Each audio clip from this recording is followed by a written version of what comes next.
काय रे कुठं चाललंय? चाललोय कॉलेजला. चाट्टे कॉलेजला चाललंय का कॉलेजच्या नाव खाली स्नूकर काय चाललंय?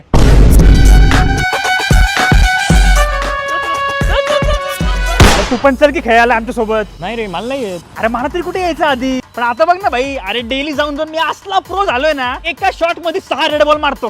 पिंट्या एक रेड बुल घे ना, स्नॅप टाक आपला, खाली कॅप्शन टाक, snooker plus Red Bull #1 life baby. मी पण येऊ का स्नूकर खेळायला? शाटे तुला खेळता येतं का? अरे मागच्या वेळी तुला घेऊन गेलतो तर मला विचारलं ती लाल रंगाची क्वीनची गोटी कुठे?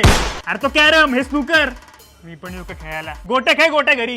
काय रे कव्हर पण तूच काढतोय? हा मग बाळा, अरे या क्लबचं ओपनिंग क्लोजिंग सगळं आपणच करतो ना. दिवस आणि रात्र आपण इकडेच पडीक असतो ना. शुभ्या, तू एकतर असं मार किंवा हे असं मार किंवा हे असं मार, पण मार, माझ्या इज्जतचा बोसडा करू नको. अरे ते तुझ्या एरियामध्ये जो स्नूकर क्लब आहे त्याचे किती ते चार्जेस? फक्त 100 रुपये. थांब लगेच आलो. अरे पण तुझ्या घरापासून 40 किलोमीटर लांब आहे. असू दे की मग, आपल्याला कुठे कॉलेज बिलेज काही करायचंय? आपल्याला फक्त टाइमपास तर करायचंय दिवसभर, आठवडाभर, महिनाभर, वर्षभर, आयुष्यभर. थांब लगेच आलो. थांब. हा